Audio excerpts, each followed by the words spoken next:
Reg, let me tell you about a dream I had. Okay. Okay. I had a dream that I asked J.J. Redick to help me with my jump shot.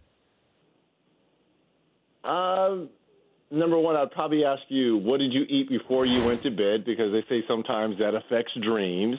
So you probably had a big old pizza and maybe like a brownie sundae or something. So probably in your dream state, you defaulted to J.J. Redick to help you with your jump shot, as opposed to your BFF who's on here weekly to show up in your dream to kind of help you with that follow-through. I'm a little offended, but I can't fault J.J. Redick because he does have a wet jumper at times. Okay, a wet jumper. Have you ever had a basketball dream? All the time. I still have them. Is it dream or nightmare? Sadly, they have been nightmares. I think of, because what's funny, at 52, I think of the 22 version of Reggie Miller, but in a 52-year-old body. So I can't close out. I can't get around anyone. And I think I'm 22, but I'm playing in my 52-year-old self body, and it's not cool, Daniel. Not cool at all. I also have dreams, they're nightmares, that I get to the set of SportsCenter late or I'm not prepared, and I haven't done SportsCenter in 10 years. Well, what's funny is you talk about SportsCenter. I have a dream about facing Chicago and Michael Jordan in that series, and I shouldn't say replay, but there's certain scenarios during that series that I have dreams about that I wish would have occurred, and then I wake up and was like, why didn't we do that, or why didn't I do that? So, yes, I have dreams of that as well. I don't know why. Why Michael? I mean, there's so many. I mean, why him? How would he feel if he knows that he still gives you nightmares? Well, he doesn't give me nightmares. Okay. I have dreams. Okay, dreams. He doesn't give me nightmares. Okay. He never. Nightmares would elude that I'm afraid, and he's the boogeyman. He's not the boogeyman to me. Is there a Jordan story you've never told me? I don't know. I'm sure I have so many of them. I'm tired of talking about him. Okay. All right. Okay. Through the first 810 games of his career, Kevin Durant was ejected just twice. Through the first 18 games of this season, he's been kicked out 3 times. What's going on with Kevin Durant, Reg? I don't know if anything is going on with Kevin Durant. I think if you look along the landscape of the league, maybe the officials are getting tired of all the complaining. I'm surprised at that number when you couple who he plays with, because Draymond Green, that's almost like a regular occurrence, correct? Yeah. The technicals and getting thrown out. So I look at him being more aggressive at the defensive end. And you're on the number 1 team in the league, and all eyes are on you. Could be a little bit of frustration, but I don't take anything out of him being ejected this year or the aggressiveness that he's showing defensively. I kind of like it. He seems a little overly sensitive. He still sort of doesn't understand that people aren't going to embrace him the way they embraced him in Oklahoma City. That I mean, he just needs to move on because people have their minds made up. It's like LeBron going to Miami, even though he came back to Cleveland to win a championship. People still have a problem of how he left Cleveland in the first place. Kevin Durant just got to move on and embrace the fact that they're villains now in the NBA, and certainly he is too. But winning will help that moving on situation with KD. Look, people have sources, especially in a small market. People have long memories, and the simple fact that you didn't call your homeboy or your so-called homeboy in Russell Westbrook, people have a problem with that. And to leave a team that was up 3-1 versus them and go to the team that had the best record at 73-9, people shake their head. People think it's the easy way, but I think winning championships will make people forget about that. That's bottom line for KD. Don't worry about what people think, what people tweet, what people say on Instagram. Move on, win championships, and that will shut everyone up. But if I look at that situation, Reg, did we overstate the friendship of Durant and Westbrook? That he would not Mike, can you imagine leaving and not calling or letting your best friend know or best teammate? Now, I don't know if they're friends, but did we overinflate their friendship in Oklahoma City? It seems that we did. You thought that they would be better than that. A simple phone call would have done. But again, we don't know the internal workings of what was going on in that Thunder locker room.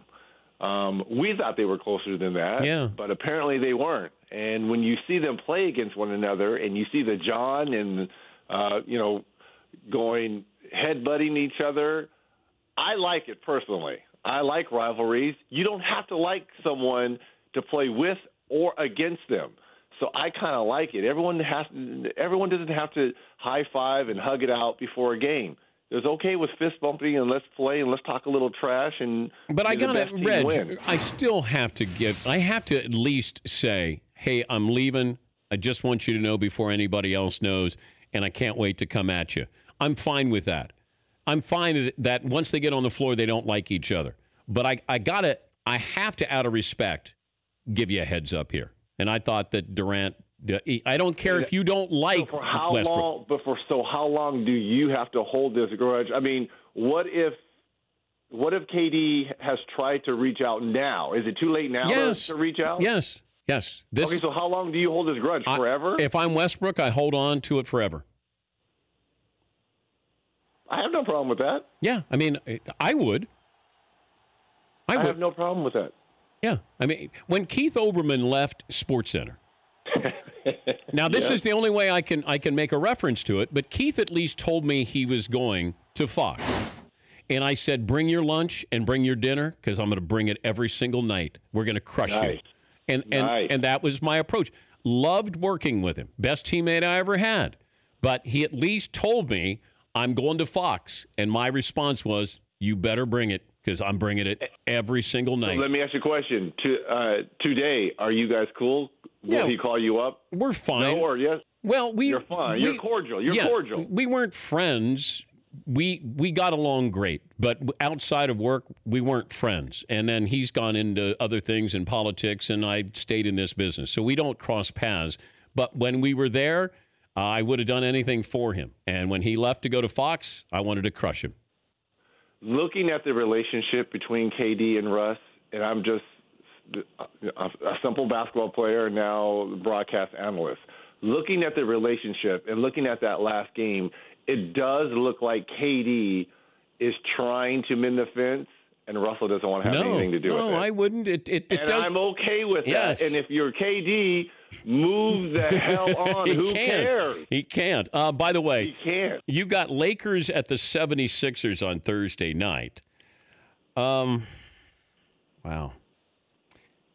What do you assess the 76ers in a bigger picture here? Now, I know that people have talked about LeBron and would he join this team, and I certainly understand that. How would LeBron fit in on the 76ers with the current makeup of that team? Well, LeBron would fit in with just about any team because he's having that type of year and he's that type of player. So I think he would fit in just fine. I think who would be effective would probably be Ben Simmons, who plays a lot like LeBron James. But LeBron, in my opinion, LeBron's not going anywhere. He's going to stay in Cleveland. But after this year, I do. I think he's going to stay there, and I think they're going to build around that. I just don't. Where's he going to go? The Lakers? I mean, he's seen what's going on there. Would you go to the Lakers or 76ers if you were LeBron? Those were the two options. Aside from staying, absolutely, I would stay in the East, and I would definitely go to Philadelphia. But that affects Ben Simmons' growth. And Ben Simmons is the future, in my opinion, the future of that team because he's an everyday player. You think he's better than Joel Embiid? I wouldn't say he's better. More talent is Joel Embiid, but Embiid is not an everyday player. Until he becomes an everyday player, it's hard for me to judge that. Yeah. You know, he load management. What the? I learn something new every day. Missing a game because of load management. Are you serious? Great talent. I don't know what that means. I love that he doesn't like other centers, and I love that he talks. No, I love everything about Joel Embiid, other than he can't play back-to-back games, or 4 games in 5 nights, or 3 games in 5 nights. That's the only thing I don't like about it. Play. Yeah, I know. Okay, if I gave you an MVP vote right now, Kyrie or LeBron or somebody else? Or James Harden. Yeah, you're right. Probably the three. Yeah, you're right. You're right. Let me take James Harden out because, as I told you earlier, we want to give the Greek Freak the MVP, and I went, you guys are crazy. No. He's been now the first 2 weeks, 3 weeks. Yes, I would go with the Greek Freak, but there's other talent that has caught up. If I had to give an MVP right now, yeah, I mean it's really hard to dismiss what James Harden is doing, but James Harden only plays one half of the court, and at times he does play great defense, and he's getting better. I would have to go with LeBron James. I love what Kyrie has done. Kyrie has been fantastic. 1A would be LeBron, 1B would be Kyrie, then I would go with James Harden, then I would go with the Greek Freak. Reggie will be on the call this Thursday night for the Lakers and the 76ers, 8 Eastern on TNT. How about that? We made it all the way through, and we didn't talk about you-know-who of the Lakers. I will say, or his dad. I will say this about Papa Ball, because I said this yesterday. I don't agree with anything that comes out of his mouth. I really don't. But to label him the worst dad ever, to me, I think it's disrespectful because I think he does a lot for his sons. Is he capitalizing on his sons and his family?